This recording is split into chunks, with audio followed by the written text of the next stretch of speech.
The flood, the world's biggest natural killer.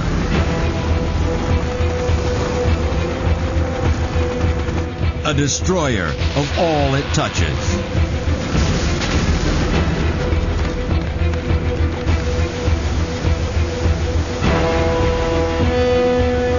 Water gives us life, but it can also be deadly.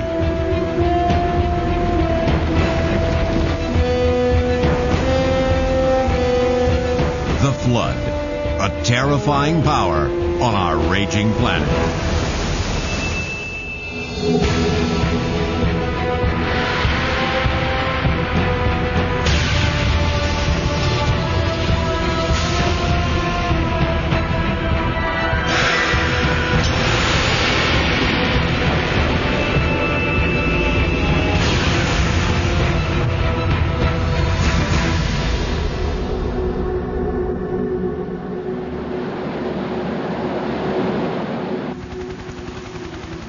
The Guadalupe River, Texas, just after a wall of water smashed down the valley. How many are there of you? There's about 40. How many? 40 in the box. The river suddenly rose 22 feet after a thunderstorm, and a busload of school children was caught in a flash flood.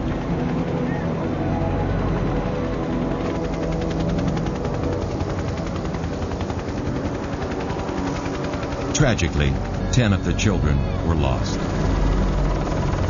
Michelle, were you stuck in a tree? Yeah. How long were you in there, sweetheart? For about an hour. About an hour? What was going through your mind right then? I'm scared, terrified because I can't swim.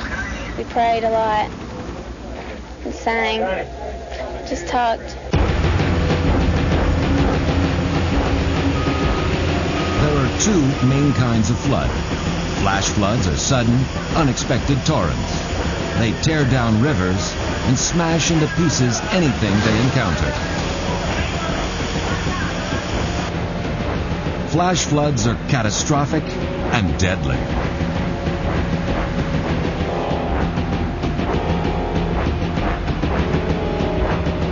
The other type are the big, slow floods that rise over a long period of time.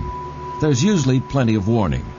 As more and more rain falls, the water rises and floods gradually engulf the land.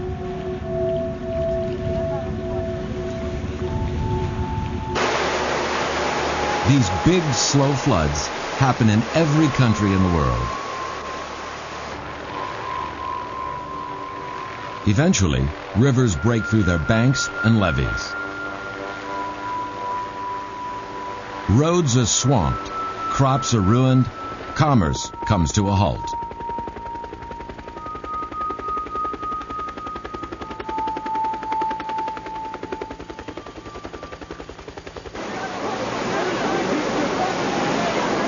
In America, every year water kills on average 138 people, most in flash floods.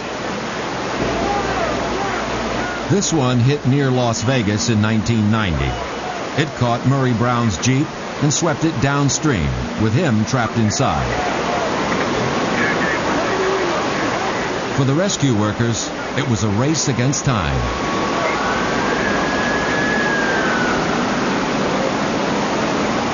And it was a race they seemed to be losing.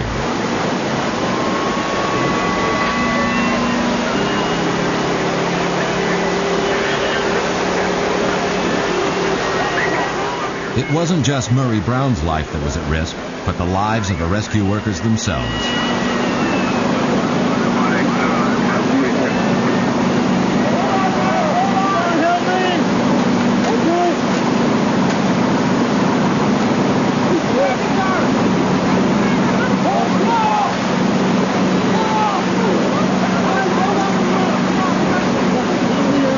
Astonishingly, even after 20 minutes trapped underwater, Murray Brown managed to survive.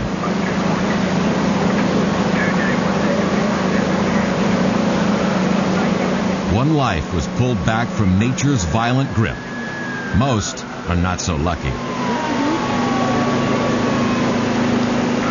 The danger from flash floods comes from their suddenness and the lack of warning. Athens, Greece, January 12, 1997. In one evening, 2 inches of rain fell in 3 hours. Hundreds of homes, businesses, and shops were flooded. Central Athens was without power for several hours.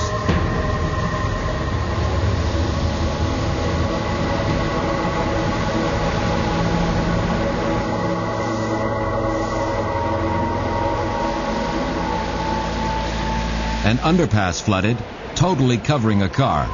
The diver went down to check for the driver.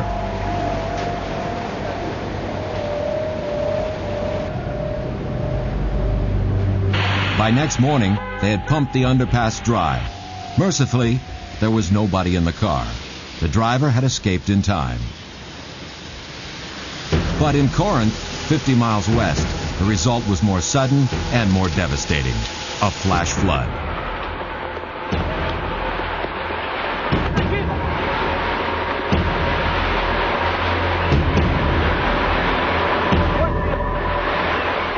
In these floods, 3 people died.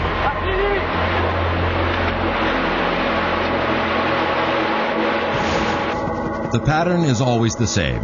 Sudden heavy rain that quickly runs off the land and flows into narrow channels. This is South Africa on Christmas Day, 1995. Torrential rains had filled 2 rivers to their bursting point. The flood struck just 20 minutes later.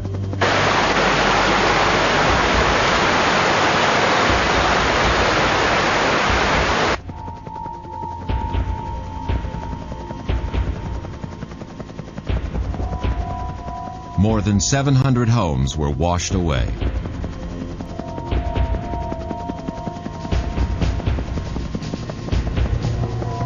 The helicopters called in to evacuate those trapped were only able to carry out corpses. That Christmas afternoon, more than 130 people were drowned.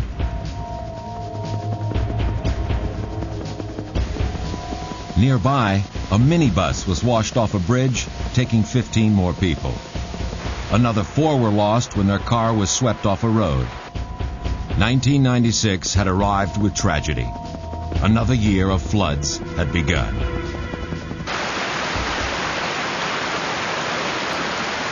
On Wednesday, the 8th of August, 1996, it was Spain's turn. A tourist recorded the start of the flood through the window of his caravan.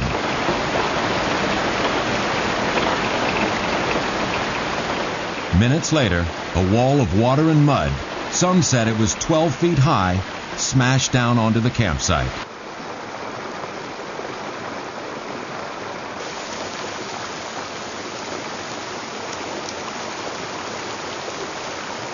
The victims were in shock, completely dazed by the force of what had hit them.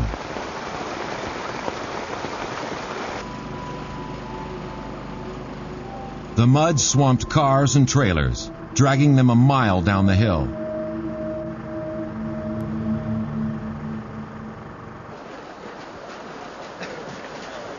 In this terror of mud and debris, vacationers just disappeared. Bodies were still being pulled out of the mud 3 days later. Some bodies were found 9 miles downstream. The final death toll was 87.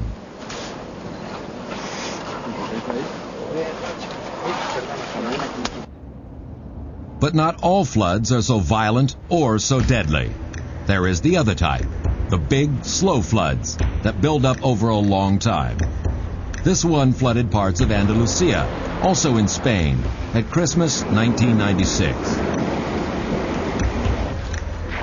After a week of heavy rains, the waters slowly rose.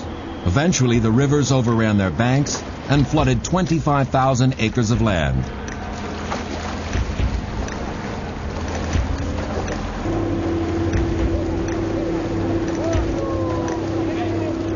Since these big floods are slower than flash floods, they're more predictable and safer. Nevertheless, in this flood, 4 people died. They can also cause huge economic damage.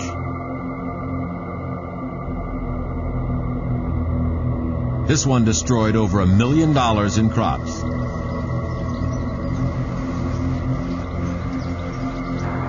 Just 2 weeks after the floods in Spain, this one overran parts of Northern California. The land was so waterlogged by heavy rains, the soil could no longer absorb it, and the floods began to build. Vineyards were drowned, houses swamped, transportation paralyzed.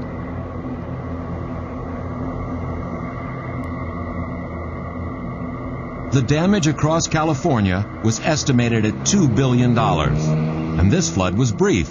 Not all of them are. In China, big floods are common, but their scale can be staggering. In this one in Jiangsu province, 2 million people had to be evacuated. Over 500,000 civilians joined 9.5 million peasant farmers in the rescue work.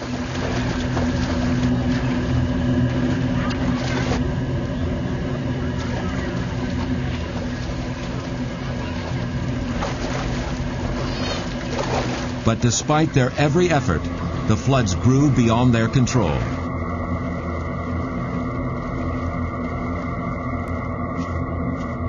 Finally, the army used explosives to create huge drainage paths.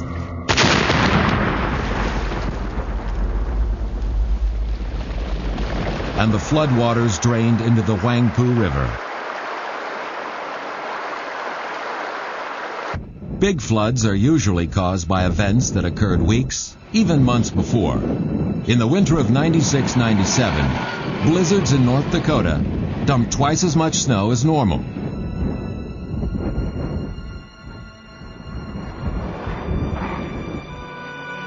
Two months later, in April, there was a sudden thaw. The Red River overflowed, and the cities along its bank were flooded. In Grand Forks, the flood produced one extraordinary effect: fire, caused by shorts in electrical circuits.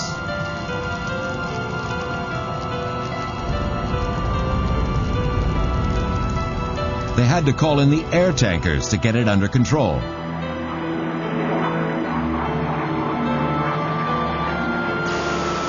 There are other, rarer kinds of floods that follow in the wake of typhoons, cyclones, and hurricanes that can be killers. These were caused by rain from a typhoon in Japan in early July 1995. Big storms can dump immense quantities of rain. In 1911, one storm in the Philippines produced 46 inches.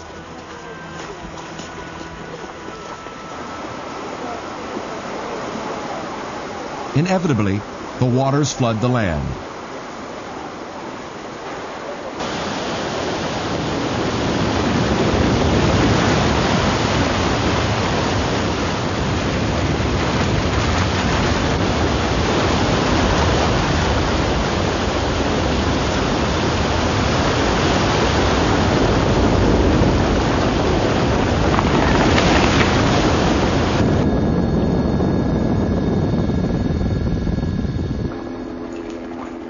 Yet some floods defy categorization. This is Iceland, a barren land of glaciers and volcanic craters locked in ice. Here in 1996, there was a massive flood. A flood caused not by rain, but by fire.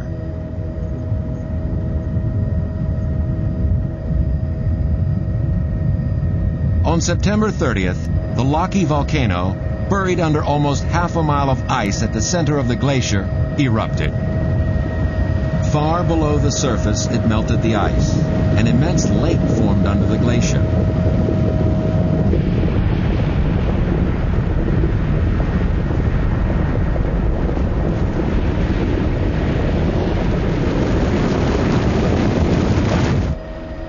Everybody knew there would be a flood, but the depth of the ice, combined with the volcano's unpredictability, meant no one knew where or when it would emerge, or how violent it might be.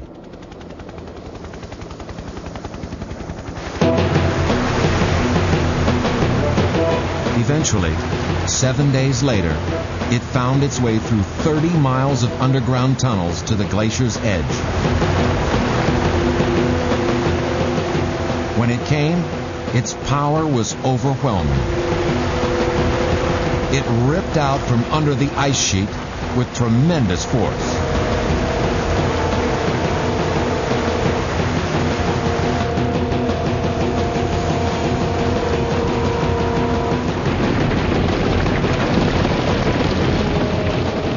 Southeast Iceland is only thinly populated, and they had plenty of warning. So fortunately, nobody was hurt. But the flood left scars on the land and wrecked every man-made structure it encountered.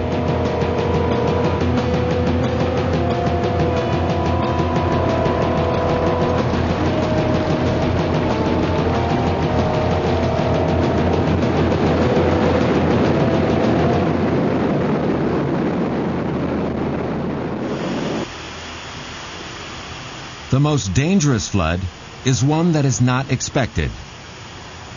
One of the worst happened in Italy on the morning of Wednesday, the 19th of June, 1996. It started to rain heavily on the mountains north of Pisa. Everywhere, water was flowing down the sides of the valley, rushing to the river below.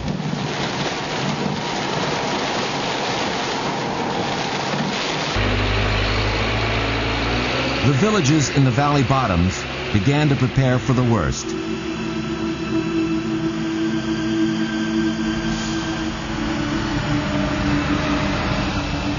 As the rain continued, the hillsides began to give way. There were rock and earth slides. The roads started to break up.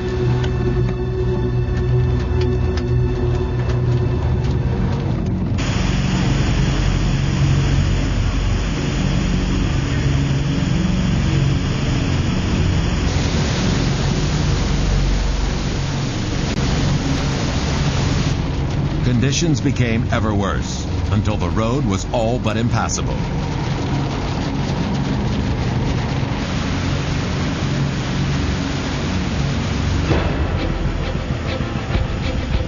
This is the village square of Stazzema, about 3/4 of the way up the mountain. The stream here normally runs quietly under the bridge, its water crystal clear.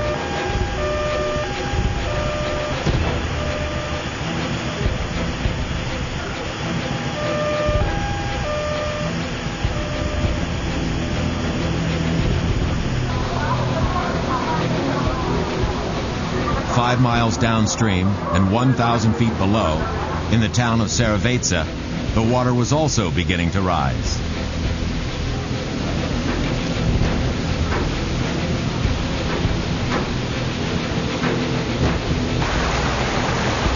Very soon, the river was 12 feet above its normal level.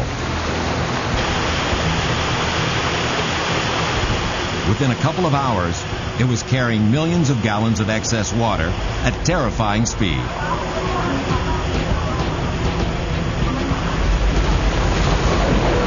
People watched, mesmerized by the fury of the deluge.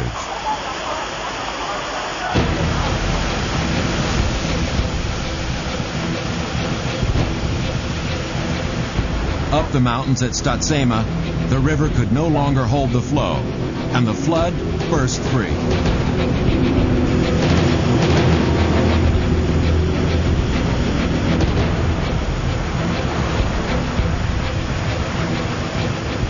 The cameraman who shot this video could only watch helplessly. His own car was one of those washed away by the flood.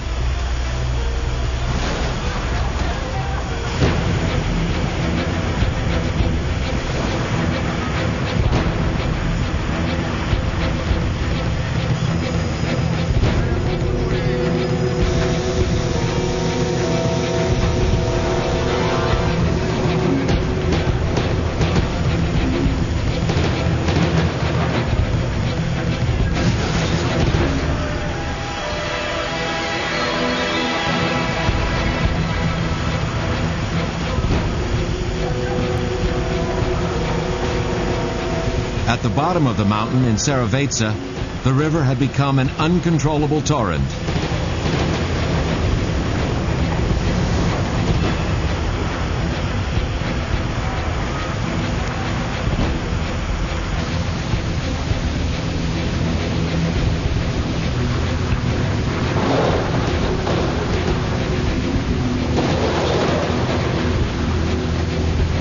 Hidden beneath these racing waters were some of the victims.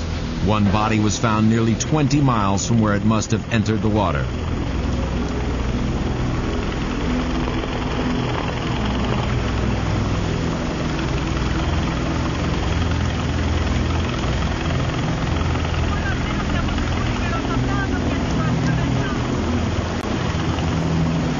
The entire flood was caused by one storm that in 14 hours dumped 2 inches of rain on an area of 100 square miles. Every drop of that storm's water was channeled into one riverbed just 40 feet across. The outcome was inevitable.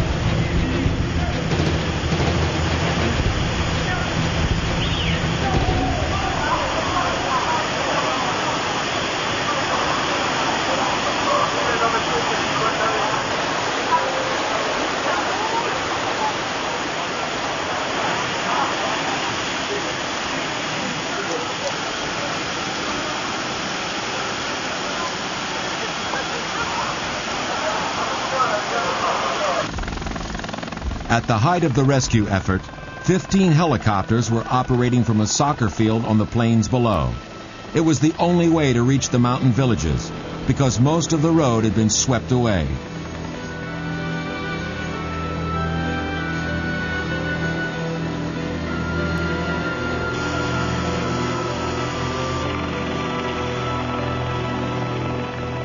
The stories the casualties told were terrifying. At the top of the valley, the floodwaters had been up to 30 feet high. They had ripped away entire buildings.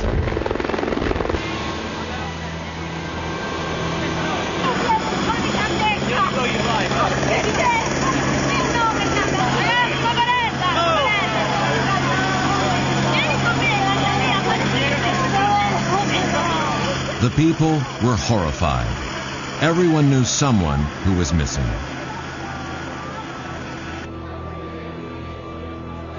The Italian military coordinated the rescue operation, working from a school next door to the soccer field.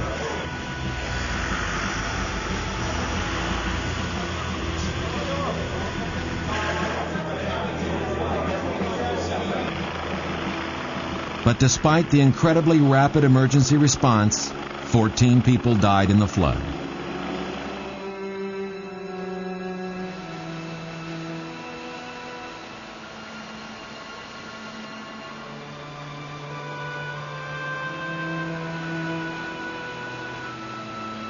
The army was able to get relief supplies to some of the lower villages on foot.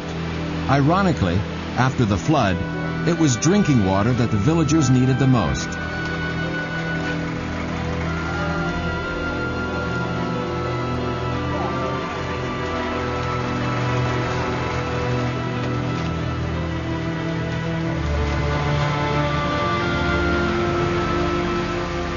Up the valley in the village of Rusina, the mark left by high water was visible below the bedroom windows.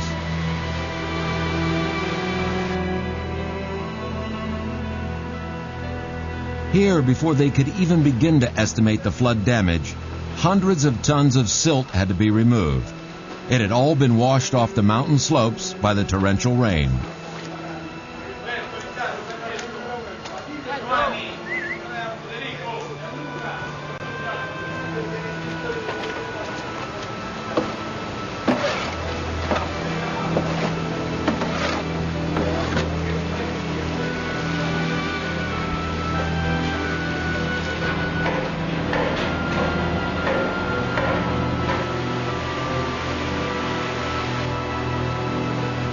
The roads higher up the mountain were completely destroyed, so 12 helicopters were still needed to take emergency supplies and services to the isolated villages.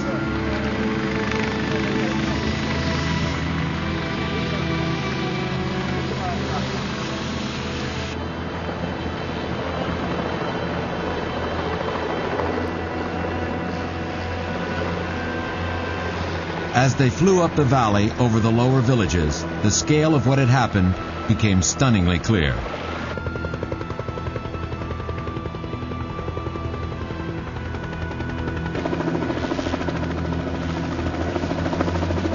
This is Cardoso, the highest and most devastated of the dozen villages in the flood's path. 200 people had to be evacuated from here.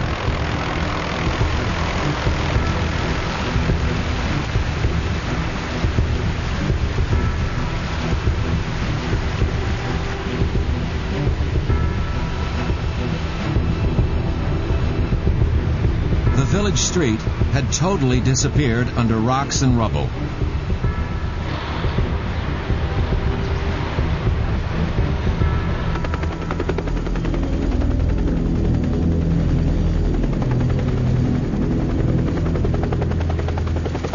Everything had to be brought in by helicopter, including sniffer dogs to help find bodies.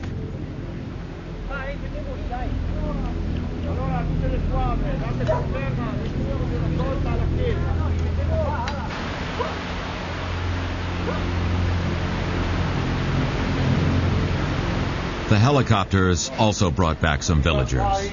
They searched through the wreckage to recover what they could of their possessions.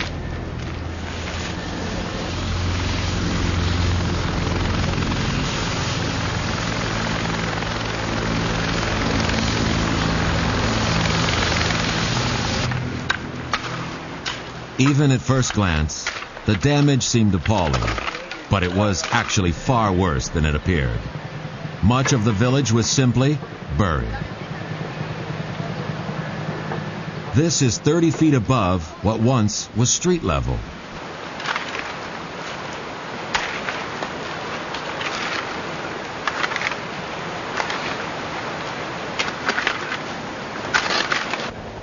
These are the top floors of a 3-story house buried by the debris.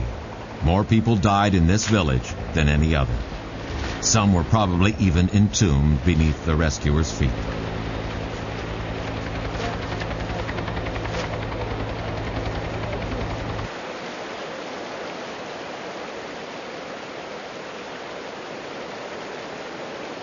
Those who survived the flood were faced with the grim and almost impossible job of rebuilding their lives and their homes.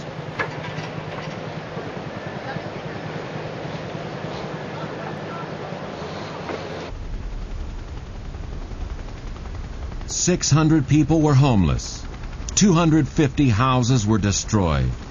Many villagers never returned after being helicoptered out."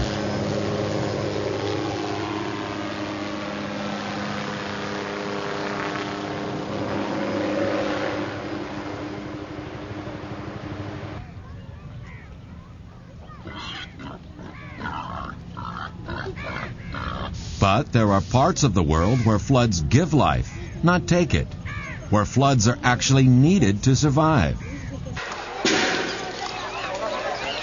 In India, there are just 2 seasons, 8 months of dry, followed by 4 months of very wet. In the dry season, the parched soil turns to dust. Water is precious.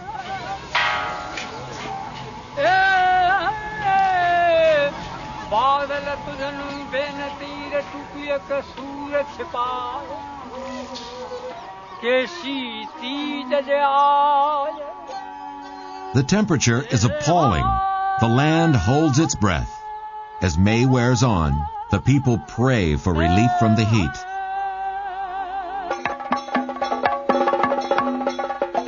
To them, Indra, the rain god, is powerful and strong.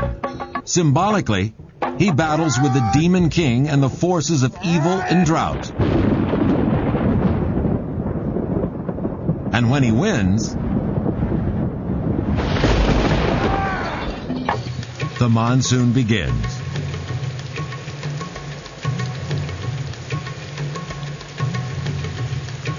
Cool, wet air from the ocean collides with the hot land, and vast rain clouds form. This is the engine of the largest weather phenomenon on our planet.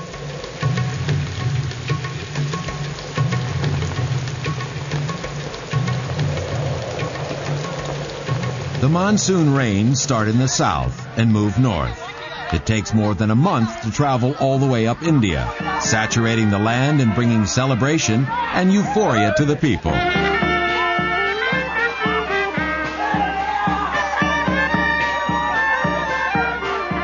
The land once again becomes green. The rice can grow.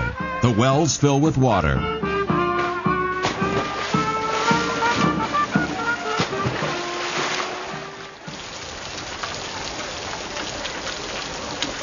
But to the crowded streets of Calcutta, the monsoon brings disease and death, as well as new life. Every year, the drainage system is overwhelmed by the sheer volume of water and breaks down.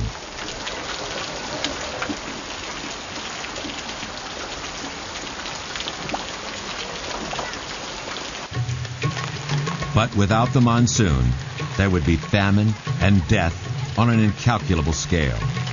For the monsoon floods bring life to the fields, and the rice will be harvested before the land dries back to dust. The timetable of life is driven by the arrival and departure of the monsoon.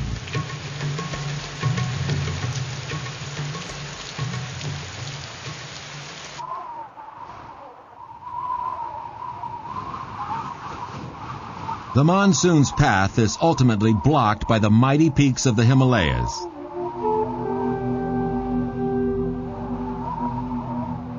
High in the mountainous region just south of the Himalayas lies Cherrapunji, the wettest place in the world.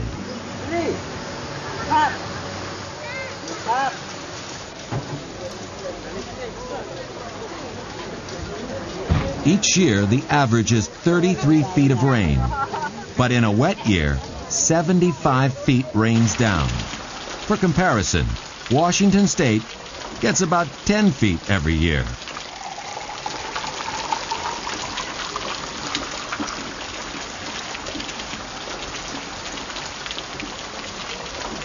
There is far too much rain for the land to absorb, so it pours off into gullies and creeks. After 8 months as a trickle, they roar into life.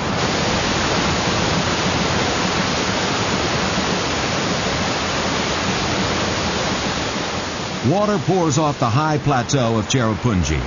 From this height, its destination is visible. Far below lies India's flooded neighbor, Bangladesh.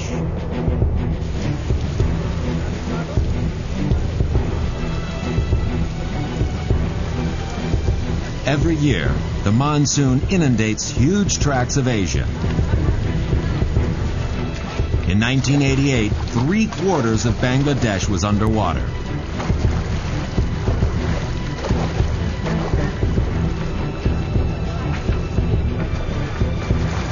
The monsoon has helped form civilizations across half our planet. The life of these people depends on it. The annual cycle of flood and drought is a way of life and of death. Each year, the floods kill hundreds, sometimes thousands. Yet they also green the land, giving life for another year. These people have learned to live with floods. Their houses are raised high. Their sidewalks are poles over the water.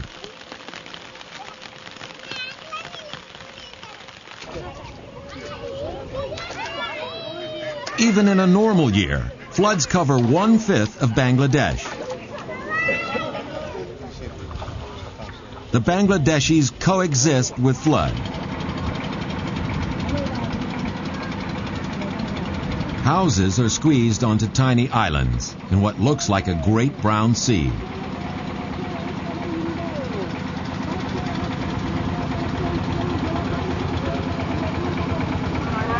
The country is crammed with people.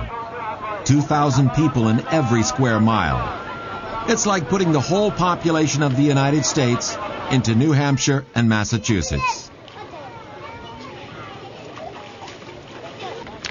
Land is what everybody needs most. Preferably, they want land to farm. But in the wet season, they must rely on the flood itself to feed them. Even this small catch might feed a family for a day.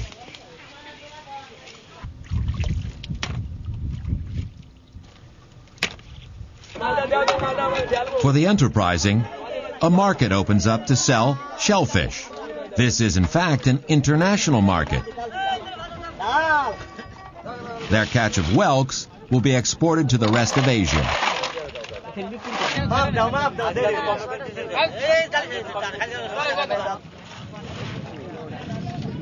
Yet despite adapting to life with the flood, the pressure of a growing population is forcing Bangladesh to try to reclaim at least some of its land. They're building levees in an attempt to contain stretches of the vast Brahmaputra and Ganges rivers.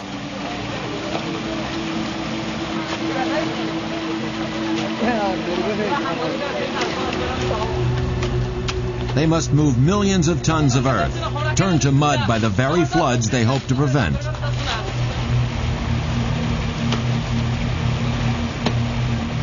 They do it by hand. Machine technology is simply unaffordable.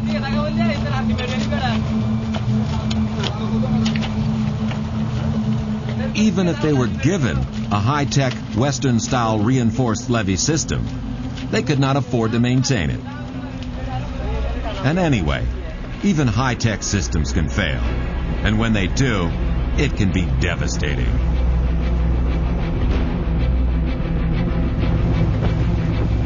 In the Great Mississippi Flood of 1993, 50,000 homes were destroyed and 48 people died. That summer, the rainfall was 2 to 3 times more than normal. By early July, the Mississippi had spread to 7 miles, the Missouri to 20. In Kansas City, a riverboat broke its moorings. It only stopped when it hit the 3rd bridge.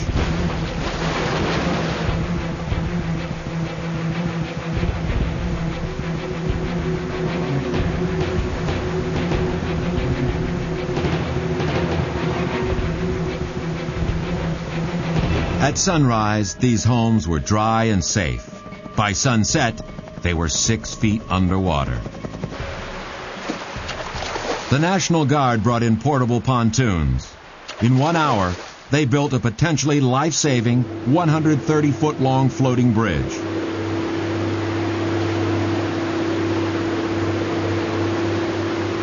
At Quincy, Illinois, the flood destroyed a gas station, and somehow the fuel ignited. Amazingly, no one was injured. Everywhere, the levees failed. In South St. Louis, the River des Peres rose over its defenses. City workers tried to plug the hole. It's mean. I mean, it's relentless. It just keeps coming and keeps coming and keeps coming. Once that water starts flowing through, you don't have a lot of time to close it up. We started digging away at the side of that hill and just started throwing dirt in here just to slow down the water. Quite frankly, there were times when, I looked at Gary and, I shrugged my shoulders and shook my head, and we looked at each other, but then another truck pulled up and we just kept at it. It had been a close call, but they won. Pigs climbed onto farm roofs. The water had risen for 23 successive days. At St. Louis, the Mississippi was 5 feet higher than ever before.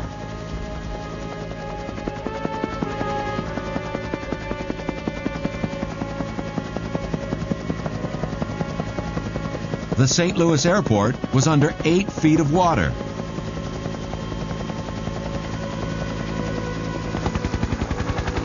Nine o'clock Sunday morning. All is quiet. At 9:15, the levee just behind the farm fails.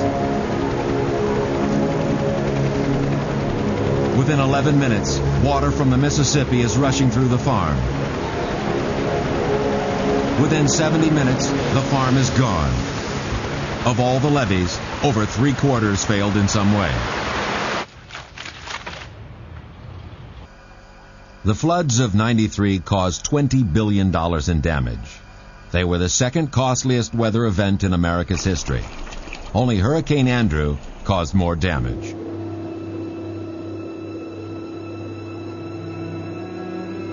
But the emotional cost was beyond reckoning. John and his wife Elaine took their first trip back to their flooded house.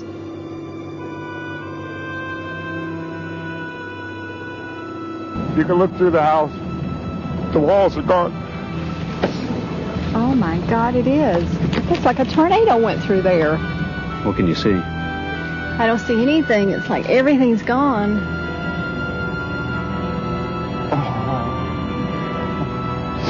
I know. I guess you're only given what you can take.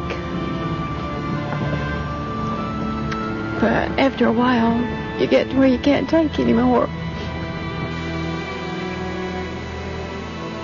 Every year, floods destroy, injure, and kill. Yet they're nothing more than water, something we usually think of as soft, gentle, life-giving. But water is powerful. It carved the vast and beautiful contours of the Grand Canyon.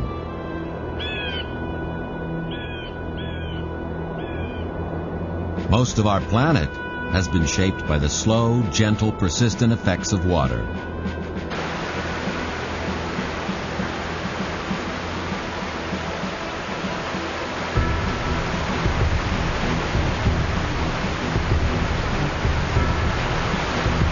Streams gradually wear away the rock. Over millions of years, they create new landscapes.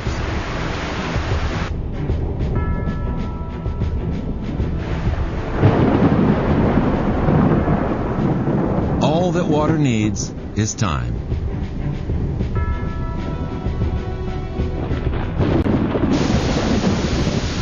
It has, quite literally, shaped our world.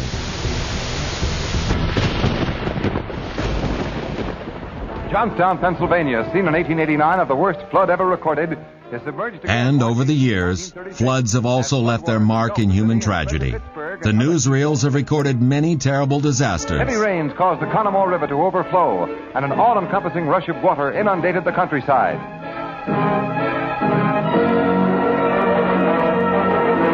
Now watch sheer terror such as you've never seen before. Rumors of a dam break drive thousands of people on a mad rush for higher ground. Purposeless is this panic as the dam holds and the flood subsides.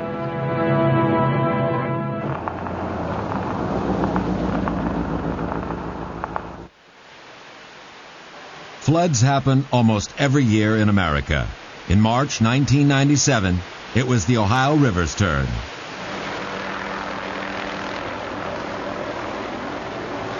Here, the flood was forecast, prepared for, and for the most part, controlled.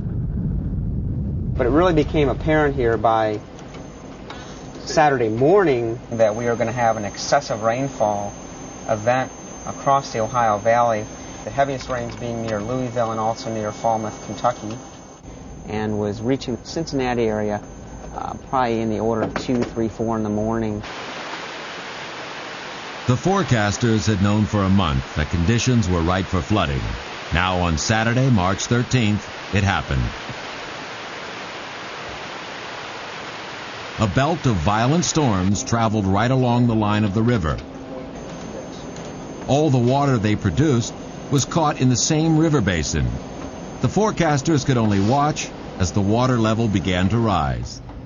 I'm actually placing a call right now to look at the current Cincinnati river gauge data. Basically, we're calling right into the river gauge. Normally, we have it set up to look at it once an hour automatically.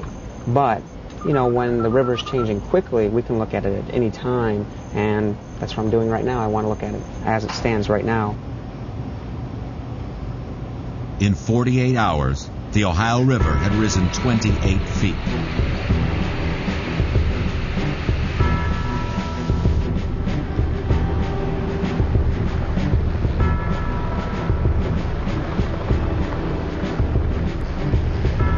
The Ohio is familiar with floods, and as a result is extremely well prepared.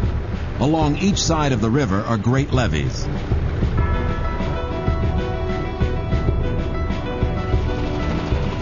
But the banks flooded, and the river continued to rise. We wound up by Monday figuring it was going to be probably a Wednesday evening crest, and at about 64.5 feet, and in reality it crested at around 64.7 feet Wednesday evening at about 7 p.m. So the forecasters gave 3 days warning. They got the timing and the height almost exactly right. Accurate forecasting is important because it can affect the fate of the riverside towns. Boat 76, we're clear about the only thing we can do is notify EPA. I don't think there's anything anybody can do at this time. This is New Richmond, just a few miles upriver from Cincinnati. Here there are no levees.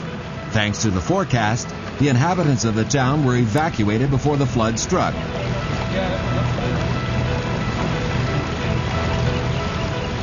A few whose houses were above the forecast flood risk were able to stay. Pulled up on a house and heard a bunch of kittens meowing inside the house, so we stuck our head in a little tiny hole that was at top, and what I saw were two large cats and a box full of kittens that were forced to the roof by the water. Hi. Yeah, I know. The floods at New Richmond lasted days. In other areas, by then the floods had already receded.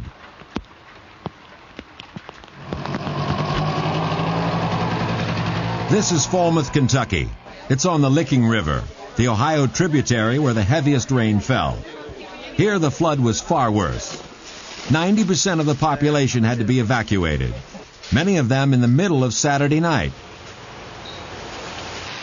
The water rose so suddenly that it was almost a flash flood. It got to 24 feet above flood level in just a few hours. The water left a ruined landscape of wreckage and river sludge. Before anyone could be allowed back, the Army had to check for damage and for bodies. The only people that are authorized to be in the area is emergency personnel, the fire department, the police, people like that. And we're not letting anybody come in and check their houses because they haven't gone through to make sure that they're structurally safe yet.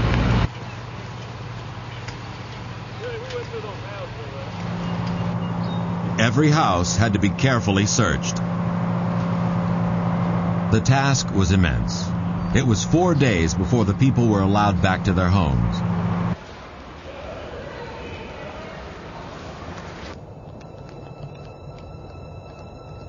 While the Army surveyed the devastation left by the flood, the refugees could only wait anxiously and hope they could recover at least something from the ruins.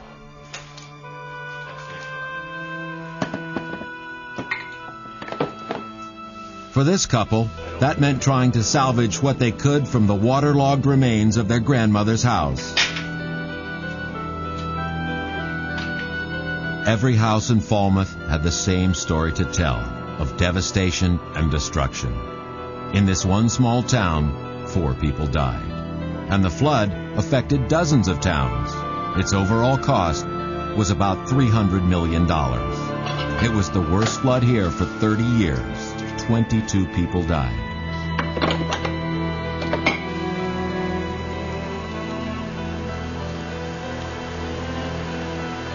Such tragedies are repeated around the world year after year. In 1997, it was Poland's turn for disaster. The waters began to rise in mid-July and simply did not stop. This was probably a 1,000-year flood. That means it was so severe that you could expect one this bad just once in 1,000 years. It engulfed huge tracts of land. At its height, 2,000 square miles of Poland was underwater. And the floods also extended into Austria, Germany, Slovakia, and the Czech Republic. In the confusion spread over the 4 countries, it was difficult to know just how many people had died. Reports put the figures at 60 in Poland and 48 in the Czech Republic.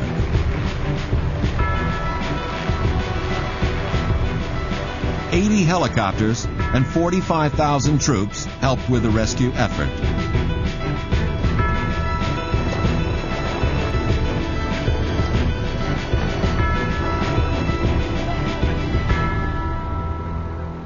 Such disasters have always been inevitable on our planet, but they may become more powerful and more frequent as global warming begins to bite.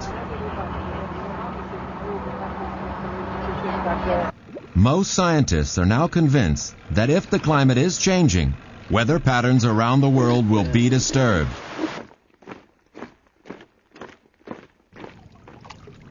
Floods may become more common, more savage, more unpredictable than ever before.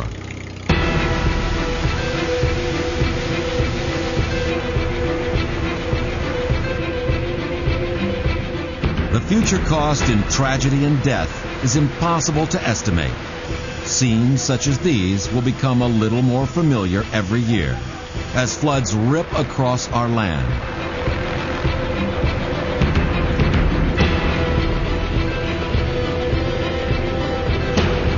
Around the world, sea levels will rise. In Bangladesh, the most threatened country on Earth, 90% of the country is less than 30 feet above sea level. More and more lives will be devastated by the flooding waters of our raging planet.